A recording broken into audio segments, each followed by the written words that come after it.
we're gonna get right to it because we have to report back. What did she say? Did anybody grab that? Well, they'll probably buzz us on the, they'll probably buzz us on the intercom. Only 15 minutes. No. Committee breaks out from 6:45 to 7:30. So sorry. Yeah, but I think they know we're gonna go over because they just said 45 minutes in there. That's all right. All right, so they're gonna wanna introduce yourselves? Hi, I'm Joanna Hernandez and I work with Goodwill Industries. I'm the re-entry manager over there. I'm Gloria Romero. I'm with Mission Neighborhood Centers, the Youth Services Director.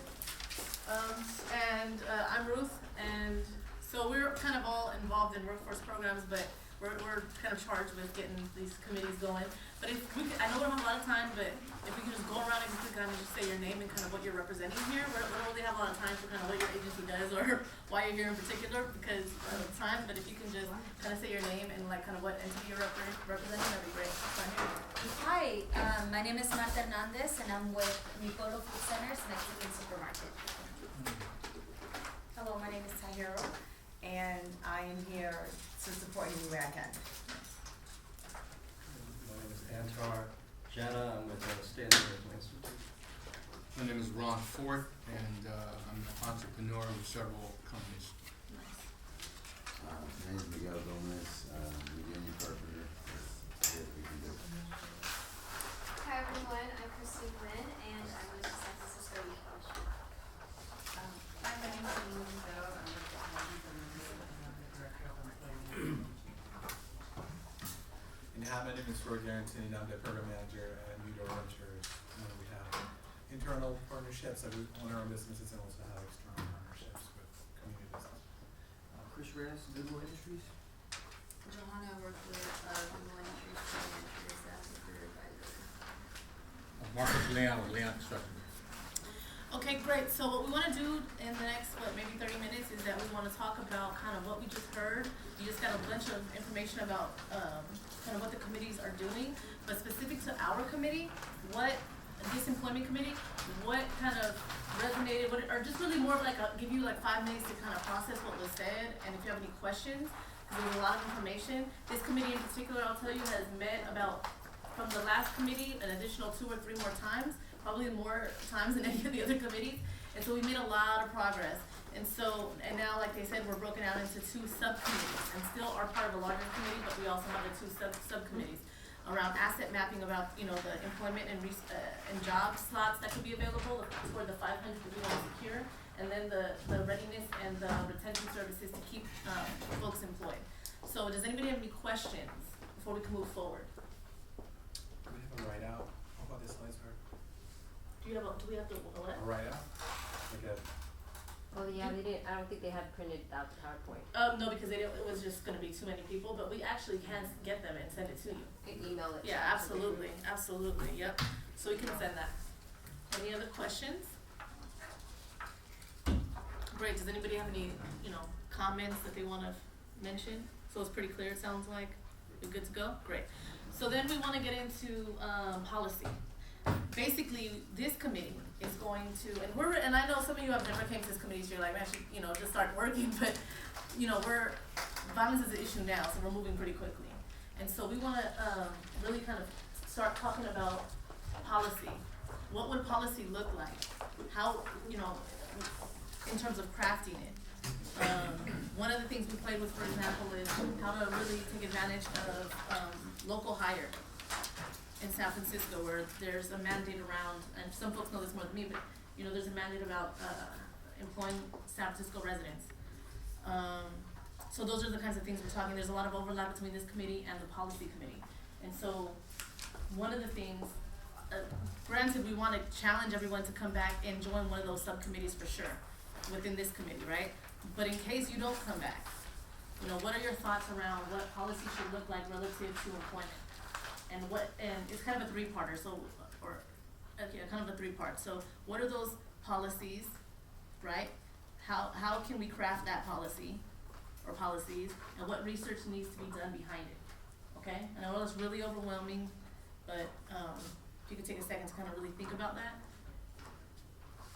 And it's specifically around local hire, like that That's could just be an for- example, that could be yeah. more like going in that direction around policy. I didn't think really what the larger kind of Mission Peace Collaborative would like is if we can get, if each committee can lock in 1 to 3 recommendations that would then go straight to the policy committee, right? And or for implementation. Okay, does that make sense? I have a question. Mhm. What population, what age population are we? Targeting. Yeah, I heard 13 to 24. I just wanted to. It's primarily the, yeah. 14 to 14 to 25. Mhm. Okay, 14 to 25. Yeah. Okay, somewhere around that age. But, Okay. so just to be clear, this plan, this 5-year plan that the Mission Peace Collaborative is really pioneering is going to include intervention and prevention services. Or sorry, intervention and prevention kind of recommendations, right? However, part of that, in terms of the immediacy, is around securing 500 slots, right? The whole idea that nothing can stop a bullet like a job, right? That's the immediate kind of outcome, right?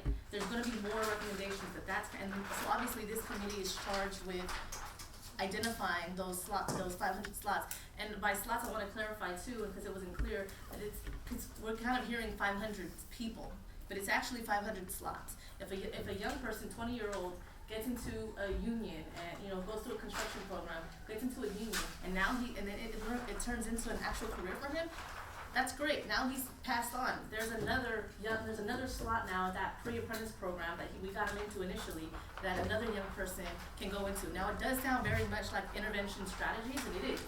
But again, we are also going to be looking at prevention, maybe not directly in this committee, but when you look at education or health, we're going to be looking at intervention largely in some other committees as well. Okay? Yes, the asset mapping that you talked about in your presentation, how does that work? It's a great question. So the half of the committee members, so right now we have about 20. Not everyone could make it today, and not everyone has been able to participate in those committee meetings up till now, with everyone's hectic schedules. However, we did break the committee up into those 2 committees, one of which is asset mapping, and it's and there's some folks at the table here who might want to be able to speak on it, but basically merchants, unions, folks who have their own construction company are part of the committee, and also we're talking to a lot of city officials, folks from OEWD, other folks, politicians, to look at kind of what employment programs exist, but also what jobs exist, who's hiring. There's, for example, we're going to be building a Warrior Stadium in San Francisco, right? There's going to be a lot of jobs there. How can we secure some of those for residents of the Mission or people who are likely to be involved in violence in the Mission? If there's new businesses open up, like when Lowe's opened up down in the southeast sector of the city, right? Like how, as an example, if something like that was to happen. We also want to think about, tech companies, right? How can, it's booming in the South of Market downtown area, right? How can we take advantage of those? And so are you guys creating a database of, it's basically just a database of hopefully about 500 open spots? Exactly. We want commitments. Exactly. And exactly like a database. But see, that's where the connection to the other subcommittee comes into play, because you can have all the slots, the retention and the readiness. So you can have 500 slots, but if they're not ready to take them, or if something happens while they're in them, that's not going to work. And so that goes back to Roberto's point around having on-demand services, right? So we might have an opportunity for them to work somewhere, a great job, and so entry level, maybe $20 an hour for them, which is great, yet they can't pass the drug test. That's a problem. So the slots are not any good without the other kind of piece to it. Okay, so I'm the chair of the Youth Employment Committee of the San Francisco Youth Commission, and on behalf of the Youth Commission, we have done research regarding tech companies in District 6, the new Warrior Stadium, local hire, and First Source. I don't know if you guys heard about First Source, but pretty much it is a charter mandate saying that any business that comes into San Francisco, wherever they choose to reside their business at, they have to, it's mandated that they open up at least 50 positions or opportunities opportunities that they send them to OEWD, and what OEWD is that they reach out to residents or students or adults, elders who live around the area, and what happens is that they encourage the company to interview those members. So it's a law that you're supposed to, as soon as you open your business, you're supposed to bring those open opportunity slots, and make sure that you give local residents, a chance. But the only thing about that is that it's such a big loophole. It just sounds sweet, but it's not, because it's not a requirement, it's not mandatory to actually hire those residents. So usually what happens is that sometimes if it's a small business, they hire the residents. If it's like big, like Whole Foods, for example, they have not hired any local residents, members, or students, because it's right by City College. They haven't followed any of that. And on local hire, so it was brought up to the Youth Commission like about 2.5 years ago, and we questioned Supervisor Avalos, what does this have to do with youth? And he says that it has a lot to do with youth because it's our future. And at the same time, it offers a chance for transitional age youth from 18 to 24 to be hired, especially if they're having a hard time in school, or they just need a job, or maybe construction is one of the technical career that they're interested in. But what the Youth Commission, what the Employment Committee wants is that maybe we can somehow recommend that it have tech companies part of the local hire, because right now tech companies, they're booming in District 6, and they have CBAs, which are community-based agreements, saying that they have to give back a certain amount to the community. So for example, Zendesk, they have given back so much to the Tenderloin and to the Soma, but Twitter is pretty much threatening that they're gonna leave because they don't wanna give back to the community. And so as the Warrior Stadium is coming in, of course the Youth Commission said this is a great opportunity to hire youth starting at the age of 14 all the way up to 25 or even adults. Is there a way that we can access some of that research? I can send you some of the research, yeah. But based on the Warrior Stadium, there's nothing yet. I know that for the tech companies, there's Supervisor Jenkins requested a hearing on it, and I believe it's happening on March 28th. You got that, Gloria?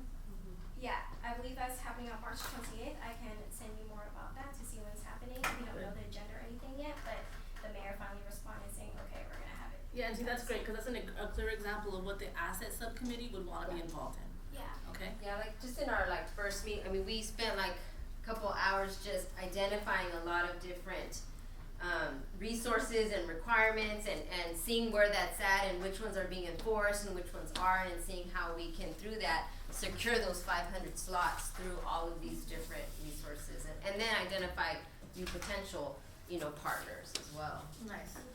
All right, so going back to policy, that's a good segue into it. So do folks have ideas about where they want to go? And you're saying this is one of the policies, having the tech companies and like the workstations part of the local hiring as a policy? That's what we're proposing as the Employment Committee of the Youth Commission. So maybe that's something that We can partner we with can it. Absolutely. partner with. And try to close the smaller And ones. with the First Source, this happened like around 15 years ago, and so back then people actually took it seriously. But now, as companies like Whole Foods, Safeway, Target are coming in, they're finding huge loopholes. Target has not hired anyone from District 6. Whole Foods has not hired anyone from the Ocean area. What's the loophole? The loophole is that they don't have to hire. They have to interview the people who are interested, local residents, but they don't have to hire them. There's nowhere in the charter that says that they have to hire it, but it does say that you're supposed to report all your opening slots, your opening positions to OEWD, so that OEWD can send the notice out to folks in the residential area. But it's not mandatory. We experienced the same thing back in New York. I have a 12-year experience in education, and recently we were hiring our youth to Target and all those other local stores and the big chains. And the loophole that we experienced, the other agencies already made connections with the managers in the store. So when we sent our students to the interviews, they weren't hired. Is it possible that the representatives can connect with the managers and the general manager of the store so they can get hired. That's something that we experience. Maybe that's something that can be provided. So like more relationship building with the Exactly. people who make the hiring decisions. Exactly. Okay, we'll add that. So with Twitter, for example, they're a huge company. Supervisor Jane is still trying really, really hard to talk to them, and she goes, I will cancel all my plans if someone in Twitter comes and talks to me, or like something like that. But they're just really stubborn. They're like, we're gonna leave San Francisco, you will lose your certain revenue because they don't wanna give back to the community. They claim that they give back, but only so much. So, and I also wanna say to folks that it's not, I mean, those are large companies like that. Is definitely a target for that asset subcommittee and identifying those 500 slots, but we're also very interested in like the merchants, local merchants in the community, and seeing if we can secure a significant amount of slots in our own backyard, right? So I just also wanted to let that, and I don't know if you have anything to add. Bill Lesser with Mission Merchants Association, and as I mentioned the last time I was here, I think the most important policy is encouraging business. The jobs come from the business, so you gotta have the business first, and you can talk about policies with business, but if you don't have a business, there's nothing that you can get out of it, right? So if Twitter wasn't sitting there on 10th and Market, you couldn't complain about Twitter because then they'd be down in Silicon Valley.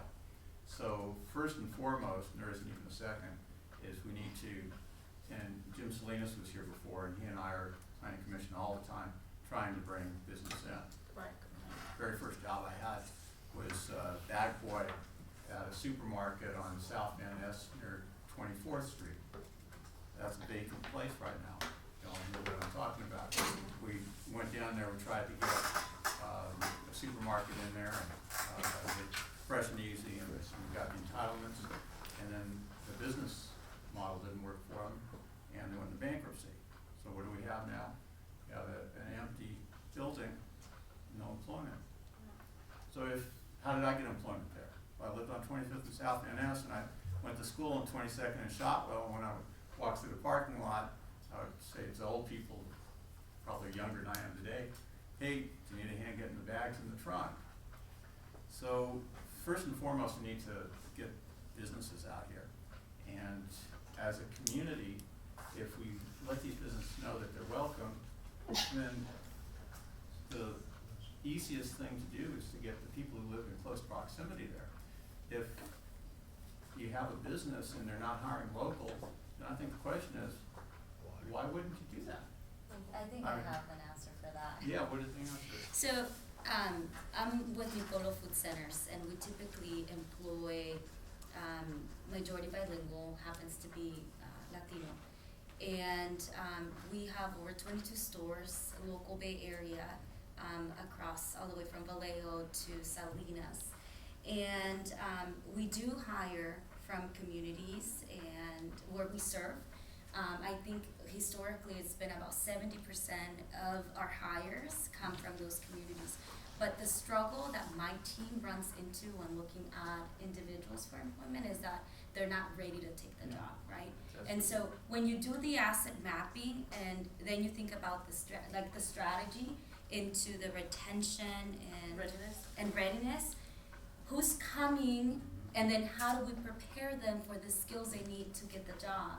If it's a customer service driven entity, if it's a tech entity, then at what point and where do we focus so that they can get those jobs? I think that's the number one thing that we miss when we go out and try to find people, because we want to give the jobs to locals, right? That's where they live, that's where they shop. But if they're not ready, I can't offer the opportunity. It's bottom line is bottom line. And that includes professional attire, that includes the way you communicate and how you engage with the customer. And if those basics are not there, since we're connecting and talking about, retailers, they're not gonna get the job. So can we just add a different point? I think this was maybe we're thinking maybe it's on a common sense level, but let's just write it anyway, that the readiness needs to be specific to the job, okay? So just being clear about that, we can get them ready, got the resume, interview skills, but they also need to know what's appropriate attire, for example, this job versus that job, so making it really specific, including requirements around maybe education or experience prior to even securing that slot. And that's what One of the thoughts as I was listening to both of these points is that if you have, I think the readiness is, and I agree with you, I think the readiness is a big part. And if you have employees or potential employees that are ready in a specific area, then you're more inclined to be successful. I think that as you look at the circumstances surrounding our young people, very much like yourself, when I was growing up in New York City, some things that impacted me was being exposed to some work opportunities and people that taught me how to conduct myself so that I could get considered for employment. And I think that one of the areas from a strategy standpoint that we, and I say adults, when I say we, could probably do a better job at is having some programs that genuinely prepared, actually to go a step further, that not only prepared people for employment opportunities, but prepared them intellectually and mentally for success, period. Because unless they feel like they can accomplish something, that they have some type of a vision for the future, then it's very difficult to just put some plastic on somebody and say, go act this way and go get this job. Right. It's a much deeper thing that needs to happen. So if I have to put that into a policy, I would probably say to have some type of program that really gets into some of these young people's heads about what their futures can look like, and then gives them some specific skills in terms of interviewing, some fundamentals in terms of interviewing, hygiene, dressing, and things like that. Because although it sounds like a common sense thing, unless somebody tells you or teaches you that the fork goes over here and the knife goes over here and you keep your elbows off the table, then when you go for that job, you're going to have some difficulty. So I think your readiness is a big piece, because if I'm an employer, and I am in some cases, and I'm going to sit down and talk with somebody about a potential job, I'm going to unfortunately, I'm going to judge them by the way they look and the way they speak, and I'm going to think, is my customer going to feel comfortable with talking with this person? Is that going to help me? And if it is, then I'll hire him. If I don't think it is, then I'm not going to hire him. Right. And I think that's a problem. So we're going to definitely focus on that in the retention. That's one more thing I want to say is that for these loopholes, if we put out a good product, they'll take it. Those are smart. Because even I'm a construction carpenter and union, and I got guys at Union Hall, and we do finished carpentry. And I got guys who are not finishers, and they come in and go, hey man, where are you? And then my client says, who's these guys on the job? With all these belts on their arm. We wearing coveralls. So I had to send them back. So if we get a good product, they'll take it. A lot of it, then of course we're doing a youth perspective and youth development and all that coming into it, but I think too is really being honest and open about doing assessments and really matching people to jobs that they're most likely to succeed in. Right. And I think that begins with, us doing our research as providers and working with youth or adults, or what it is really getting a good grip on, what are the jobs that are coming out, looking years ahead. I think sometimes we get so stuck in the moment of looking at what's the now, but what's the 5 year, 5 years, where's the job growth gonna be, and how are we training youth now or adults to get those jobs, and how are we assessing them? I know we believe again, in having them explore and try different things and try new things, but I think too, we sometimes need to stick to the basics of what are things that they're interested in, what are things that they're likely to be motivated to succeed, and really doing strong assessments on the front end and matching them with jobs that are actually gonna be there a couple years down the line, and not really look at band-aids, just more kind of long-term sustainable solutions to it. Where did the 500 number come from? It had to come with is that came from the IOP? No. The Yeah, it came 5,000. with there was 500 young people, or the intervention kind of in risk young adults. There's some issues. And There's some issues to the 500. Like a policy perspective as to why, is that if you could assign 500 people between the ages of 14 and 25 to a slot, does that reduce the employment issue that you're facing by? I'm just trying to think about a way to, like you say, if you're saying if we have a good product, people will buy into it. that's true, but I'm not quite clear what the product is, like what it is that what does the system look like from asset mapping to retention? Like, what does that system look like currently, and where does the 500 come into that?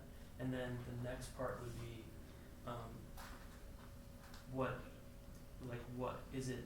They get placed in the slot for a day, and then that goes to this, like, knocking down the slot numbers, or is there a longer plan? So I believe, just trying to think the about- 500 slots was like, those are the five, there's like 500 perpetrators of violence, or, you know, that are like, the number that they had got. And so it was like, if we find jobs, meaningful employment for these 500 individuals, will reduce violence in the community. Okay. But it's intervention and prevention, so it's like Ruth said, it's not just 500 jobs for these one person. These jobs, these slots are gonna be permanent, and so they'll, we'll be able to continue to, if they move on to other job opportunities and slots, that like we will still have that opportunity to bring in other people into those slots as well. And the 500 was a start, because it's to keep growing, and as many partners as we bring in, the more job I'm just slots trying we to can understand get. that. No, I agree. Yeah. So part of what we do at the place that I work at, we train young people, we give them all the skills, we're talking interviewing and resume building, how to do all this stuff. A lot of the agencies I deal will actually do that. We also own businesses, we run our own businesses, sometimes we hire young people to work our businesses. We also work with outside businesses and actually place young people in these businesses. I think where the gap might be in the conversation that I'm hearing is that these are not just any people. This has to be more than just okay, just take these people, give them a chance to interview. If there are people that are coming out of a violence prevention environment, it's not about like the product that you're going to be getting, it's about the commitment to these people that you're going to be making at this point.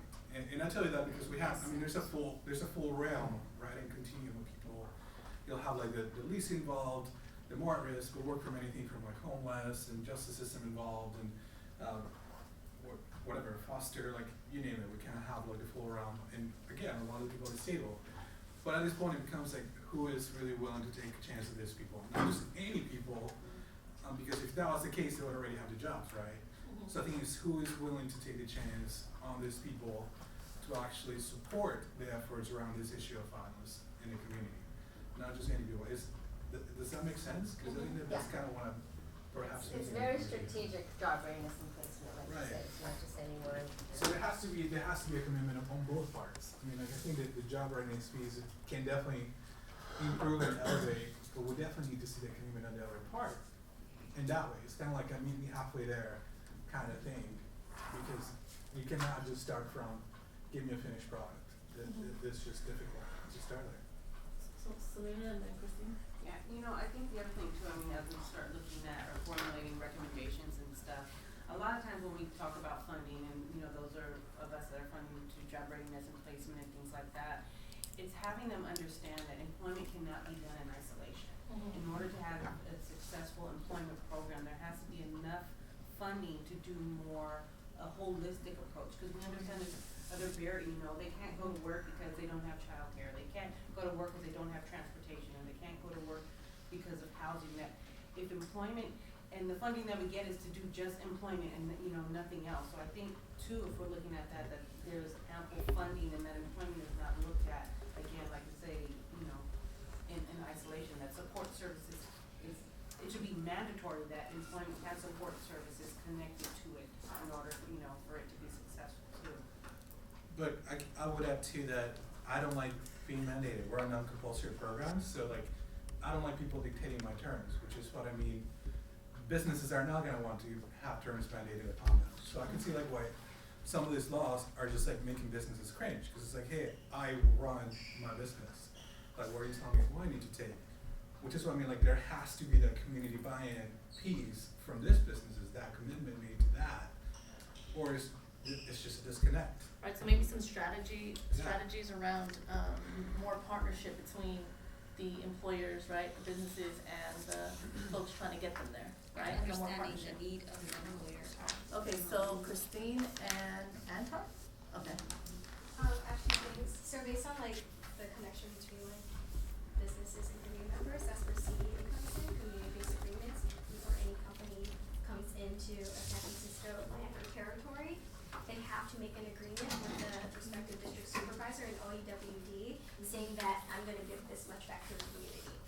but a lot of times they're supposed to follow through. So when they don't follow through, they do pay a certain amount of money to OEWD, and OEWD uses that money for whatever to fund more people. But there is that agreement. And like I said, like some people follow, some people don't because they don't like to be mandated. And the second thing is that from the youth point of view, when you guys were talking about training youth, because like we have to keep in mind that this is for youth, and I was once a youth who was trained for job readiness. And it's really competitive. There's so many programs in San Francisco, I agree. In Bay Area, not that much. In San Francisco, we're super diverse. We have so many programs for disconnected youth, for juvenile youth, for transitional age youth, for youth who are 13. But the thing is, it's so competitive. Youth do want to get employed. They do want to go through the education of job readiness. They do want to learn how to dress, how to act, how to go through an interview. But it's super, super competitive. For example, my YEEP program and YouthWorks, great job readiness program. But with my YEEP, they only have like about 300 slots. Every year, they have over 1,000 applicants. And out of those applicants, only 300 get accepted. So it's super, super competitive. And from the youth point of view, like, maybe there needs to be more outreaching, but at the same time, it's like there's only so many youth that different organizations and programs can take in for the job training, and it might not be even the right job training that a youth works so hard to get.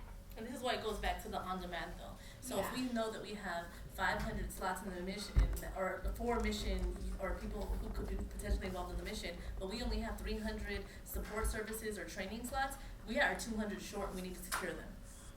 You know, Exactly. that's pretty much where, and that, if that means going to MyYouth and saying, we want 20% of your MyYouth slots, then that might be what it is. You know, and so getting kind of, I mean, that essentially could be more like around the policy line, and I know some folks are like, just like you're saying, It's a lot you know, more along MyYouth the not gonna be like, policy I wanna do something, you know, but like, Yeah. Horizons runs part of a MyYouth collaborative. Like, so how can we, you know, harness some of the, or to leverage some of the work that's already happening, you know, new doors in the area, like, Yeah. you know, so, sorry. Yeah, okay, there's two models that you might wanna look at. I used to be a director of a program called Bayshore Workers in East Palo Alto. That was in 1991, Bayshore Workers. And that was in 1991, East Palo Alto was the murder capital of the world in 1991. And so cause what you're talking about tonight is at risk. You're talking about the young people who are committing the violence. Okay, so you're not talking about the average young person that's looking for a job. Yeah. Okay, so the mentality of these young people, they wanna be bosses. So you can't really deal with them right at the point of, like today, just trying to find a job. Like Ron was, you all said it about grooming them. They wanna be CEOs, they wanna be entrepreneurs, they wanna be independent. You gotta show them the future. And then they'll do the work today, trying to get to the future. Right now, I work at the California Department of Corrections.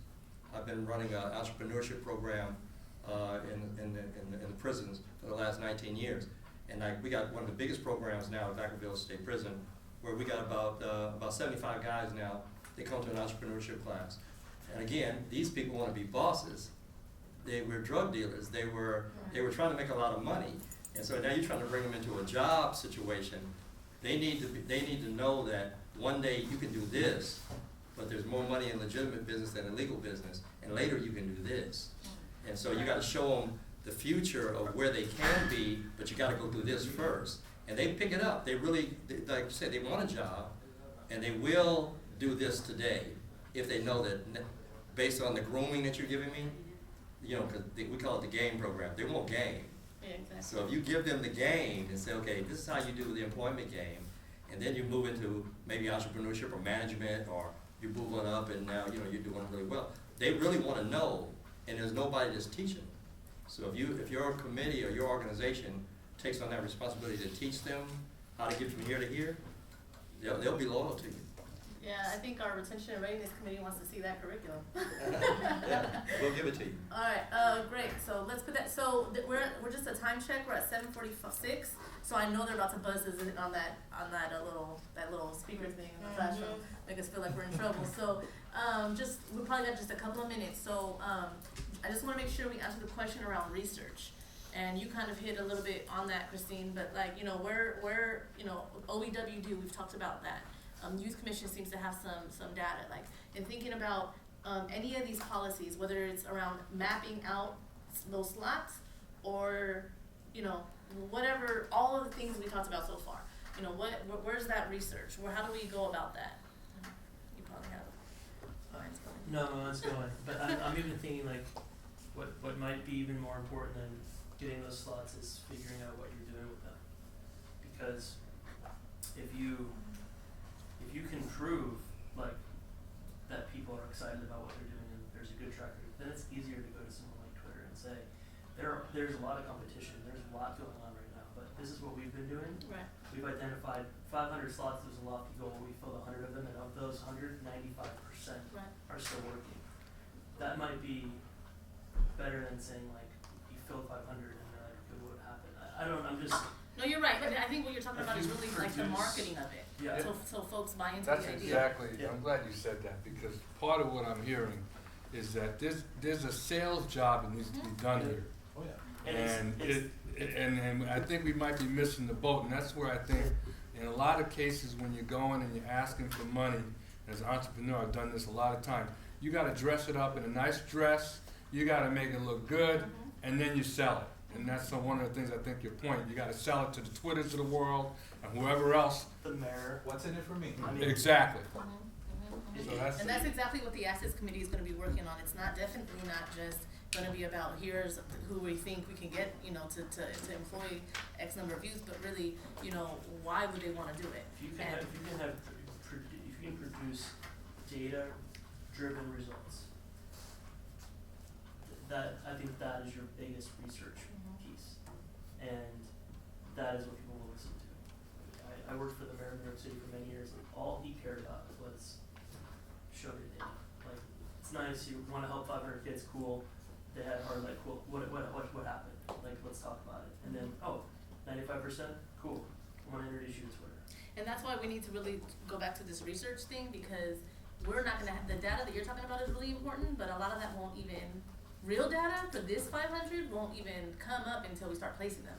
So doing the Right. research around No, similar models, if we're looking at resources that are already in a neighborhood that are already doing retention and readiness, there's some great results. Exactly. I know my program has great results, New Door, Horizons, we have great results. We have data to say that if we applied our practices, for example, to this population, it will work. I think You that's know, great. so it goes back to, you know, so it might be that research exists on the current, like, you know. Similarly program. situated Current data, program. that's, yeah. So, I think, Antar sort of, touched upon something that I was thinking about long term is, as you invite people to your program, that it's obviously an application process, and then later you're gonna think about the dynamics of it and the requirements. But each individual should have with them a working individual development plan. Oh, yeah, we got. Which is that succession planning, right, to go in line with what you've said, to say this is where you start and this is where you want to be. And then that's information that you present to the employer to, hey, this is where we're Absolutely. at with our Yep. youth, right? And that's definitely came up in, again, the retention and readiness piece. Did you wanna add to that? Well, a little bit going back and adding to that, I mean, remember, we also wanna identify to reduce the violence that's going on in the mission. This is also tailoring to what's been going on in the mission.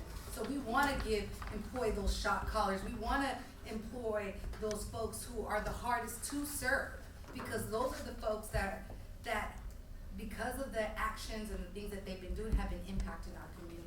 So those are the folks that we are trying to reach out. There's a lot of prevention programs and working with your typical kid who comes from a two-parent household, but we're looking for the kids that are actually doing the dirt. Do you get what I'm saying? So, Those yeah. are the folks that we're trying to reach out to With- in this With process as well. that, I totally hear you. With that in mind, what I would do is I would go and pull data that's already existing with these similarly Oh, situated definitely. people, and see if you can find at the same time. So identify your employment side stuff, and at the same time identify what's happening crime-wise. Mhm. Ideally, what you'll find is a correlation of a higher employment of these 500 kinds of kids Mhm. to a significant decrease in crime, and that is a story. So, and that's what sparked this, because of the recent violence and all the murders that have been happening in the community. And one of our leaders that's been holding this process is, basically his message is, I'm tired of raising money for coffins and for funerals. I'd rather raise money for opportunity, for helping these young people get employed or Sure. job readiness training, whatever it may be. But we're tired of burying our kids we'd rather provide opportunities for that. So Great. that's kind of where this all sparkled up from. Okay, yeah, Ms. Lena? You know, I just wanted to say, you know, I live here in the Mission District, you know, I'm an ex-gang member, ex-Norteño, I went to prison, you know, I mean, when I came out, I looked for a career. I got into the unions, you know, the unions, not everybody's gonna be a doctor, not everybody's gonna be, you know, a lawyer, you know, we do have people that fall into the trades. The trades train you, you know, they send you to whatever, depending on what you wanna be. Iron worker, it's good pay, you know, it's union, you're getting benefits, you're getting annuity, you're getting retirement, pension. You know, we start you off $24.80 an hour. To start, you don't even have to swing a hammer, you don't even have to know how to swing a hammer. And you start $24.80. That's not bad, you know, living here in San Francisco. In order to live here, I own a home here in San Francisco. You know, for somebody that didn't go to college, I didn't do bad, you know, and I'm trying to teach my kids. I mean, I got 2 kids, I'm a Boy Scout leader, you know, I give back to my community. We got 77 boys in St. Thomas More. And, you know, I try to give back to my community and try to tell my boys, hey, you know, the boys over at the Scouts, you know, you guys gotta open your minds, open your ears, you know, there's, like my grandfather used to say, life is a school. Every day you're alive, if you pay attention, you learn something new. If you didn't pay attention, if you didn't learn something, you weren't paying attention.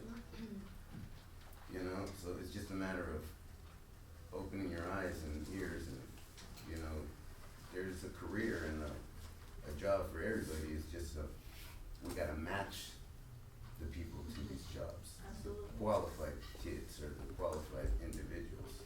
And I think it's about exploring them, because a lot of them don't really know or understand that they have those skills. You know what I'm saying? Yeah. I didn't know that I could do this, I didn't know I could do that. And so that's why assessing our young people and exploring them, well, I know in our last meeting, we talked about matching up and pairing up folks with like different career paths and bring that interest and make them, be more excited about exploring other opportunities than standing on that corner and gangbanging. Yeah. And, you know, and also teaching our young people that we gotta pay dues. I've been And giving back to our I've been on community both at the same sides of time. both sides of that blade and tell you, I mean, if I read a book, I might have to read it a couple times before I understand it. But give me blueprints and I can build skyscrapers. I think, Marcos could verify to that. Selena and then Yeah, Ron? mine's really quick. I mean, again, I'm always looking at the detail too. I think a lot of the youth that we have that are the hard to work and at-risk youth are already talented, have a lot of skills. But what in terms of barrier, in terms of their background, is gonna prevent them, and what jobs are out there that are gonna, you know, I just keep thinking, you know, in terms of the clean slate program, is that something that should be, you know, how do we expand that? So youth that come out or that have, have committed crimes that are gonna prevent them from going into certain jobs or things like that. We need to be mindful of their reality.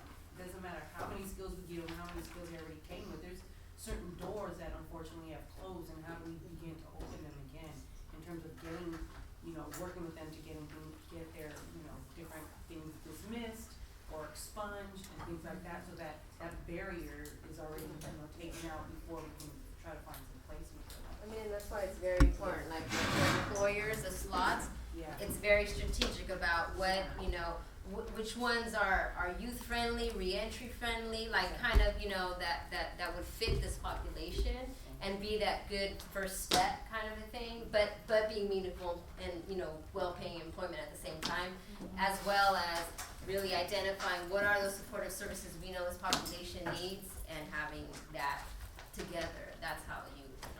Okay, then maybe Ron should have the last comment because Well, I would have more of a question, and to the point that you just raised, is what is that mechanism? Like in Antar's case, the mechanism was, we're in jail.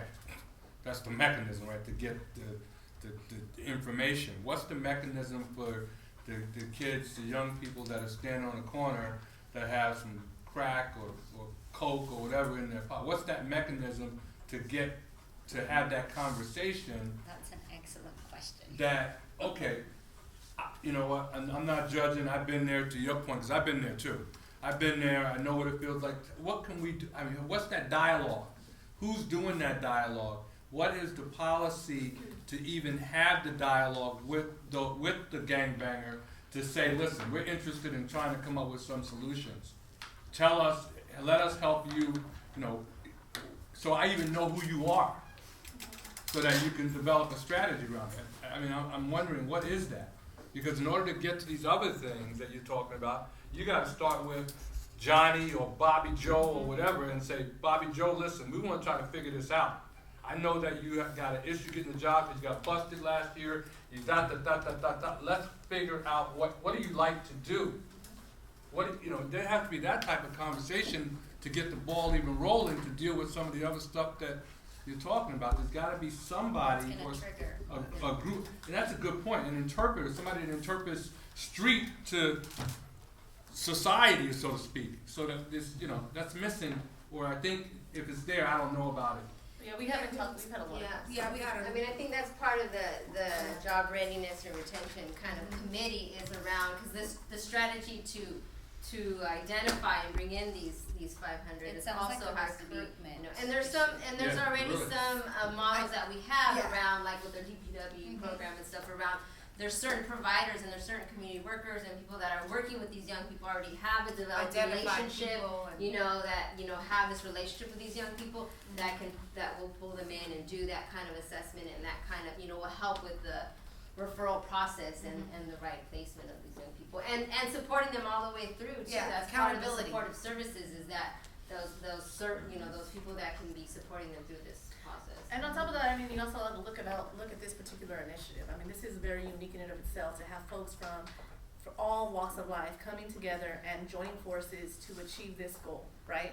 So folks who've been through it, folks who have their own businesses, you know, merchants, politicians, you know, parents, you know, young people. I mean, I'm not even naming everybody. You heard Roberto's introduction. So that's, I think, part of it is like, this is, the community is taking action. The community is saying, we're not gonna take this in our neighborhood anymore. And so when you're a young person and you're shot calling and you're doing those things, walking down the street, you know, you're walking down Mission Street, somebody on that block is gonna say, hey, we're working on this, you need a job, we need to talk to you. You know, whether that's a business, a program, a parent, a teacher, a principal, I mean, you know what I mean? So I think that's what's different about this process. What I also wanna say, we're about to get kicked out. So, we're about to go to the cafeteria. What I really wanna say is I do have your information and I can forward you all the notes. If you hadn't got them yet, I know a lot of you have, but if it's your first time and you wanna like kinda see what kind of led up to all of this, I can forward that to you. I also, of course, I know you're coming from a faraway place. I mean, we would love to continue these conversations between as a committee moving forward. So if you'd love to join, we'd love to have you. Or even if you just wanted to join the subcommittees, we'd love to have you there as well. So please, if you can, I send out the email, so if you can talk to me about getting you involved, we'd love to do that. Okay? Thank you so much for all your input and ideas. That was great. Thank you. I want you. I just gotta put Where are you at now? the deck back. For the children. Okay, well, I need your card. I'm gonna invite you.